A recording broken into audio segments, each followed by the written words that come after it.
Ayan, Elroy Mix, magandang hapon sa inyo mga Elroy Mix dyan, no? Kita natin talagang update tayo dito sa May Bukana. Kita natin yung flood control doon sa kabila, oh. Talagang yan po ay bago.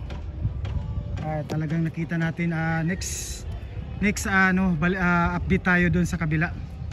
Pero yan po, last time pag update natin wala pa yan, no? So nakita natin dito ngayon, dito tayo sa May Ikulan. Kasi yung harap dyan is boulevard na yan dyan, no? Bukana. Yan. So dito mga kapatid, nakita natin talagang na po itong tulay na ito. Now, wow, napakaganda po. So kita natin yung bako, talagang I think yung project dyan lang, no? Titingnan din natin yung how about yung papunta dun sa may dike, no, ng tulay, yung in-up ng tulay. Kung continue ba yung dyan, yung project. Kita natin mga Elroy Mix, no? Talagang napakaganda ang tulay na ito. Sinik talaga, no? Talagang dambuhala po, no? Napakalaki at napakaganda po ng tulay na ito. So update tayo dito, Elroy Mix.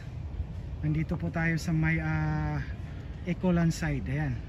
So next day pupunta po tayo doon sa kabila para makita natin yung ilalim talaga ng tulay.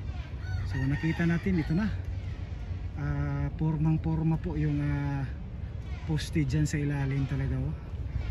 Talagang kompleto na po yung pintura, mga kapatid. Kita natin talaga yung mga keyboard stave, talagang nakabaon talaga sa ilalim ng tulay. Talagang napakatibay, napaka-strong talaga ito na tulay na ito. Kita natin yung pundasyon dyan sa Davao River, oh. Kita natin talagang solid na solid. So itong tulay na ito talagang na lang, no? So ispalto na lang yata ito. At saka ito maganda din, may engineering lights din ito. Maganda ito tingnan sa gabi. So ayan, no? Update tayo mga Elroy Mix sa ating mga subscriber dyan. Magandang hapon sa inyong lahat. So next day pupunta tayo dun sa kabila, dun sa May Bukana. At saka dito naman din part sa may Times Beach, no, pupunta tayo. So hanggang dito lang muna tayo. Ayan, so thank you. So ayan, pauwi na tayo mga kapatid. Talagang napaka-tibay po, no, ng tulay. At saka mapawaw ka talaga, Elroy Mix, sa ganda ng tulay, no. Ayan, no, kita natin.